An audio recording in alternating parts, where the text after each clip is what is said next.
Court. His own nominees ruled against him. Why shouldn't the American public at this point believe that the president has something he's trying to hide? First, let me note something. The taxes are under audit. He said he would release them when they are no longer under audit. The justices did not rule against him. In fact, it was a unanimous opinion saying that this needs to go back to the district court. And they even recognized that the president has an ample arsenal of arguments that he can make. And in fact, I would show that the Vance majority laid out a roadmap for the president. The Vance majority said the president has the right to challenge the subpoena on any grounds permitted by state law, be it bad faith or undue burden or breadth. They went on to say the president can raise subpoena-specific constitutional challenges, and they specifically mention a violation of the Supremacy Clause as one thing that he can raise. So they essentially laid out a roadmap.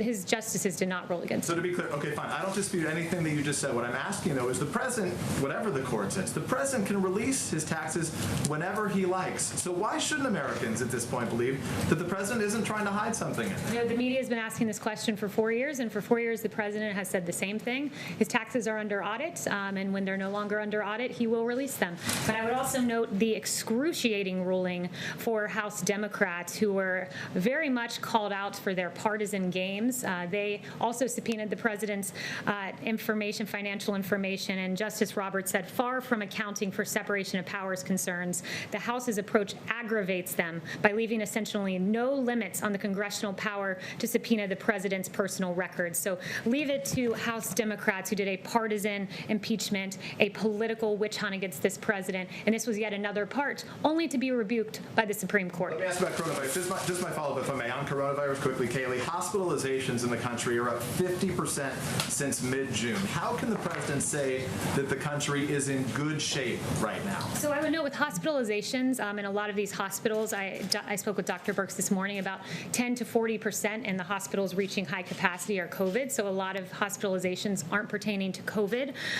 What I would also note, and I'm glad— Hospitalizations is not because of COVID? Well, a lot of it is elective surgeries and other surgeries that have opened up. About 10 to 40% in the hospitals reaching capacity are COVID related. But I'm glad that you asked about COVID, because I do want to take a moment to highlight some of the things that the federal government has done. Can you answer my question first of why we're in good shape right now with hospitalizations going up in spite of what you said about elective surgeries? Well, one of the things I would note is the mortality rate, which has had, if you look at the weekend numbers, a 10-fold decrease. You could argue an even greater decrease if you compare to some of our highest days. We're seeing the fatality rate in this country come down. That is a very good thing. We grieve when even one life is lost, but I think it's progress as we enter the next phase of this. But are a lot of other people seriously ill, Kayleigh? Thank you, Kayleigh. On the China, so the administration today rolled out some sanctions against high-level Chinese officials over the Uyghur abuses. But can you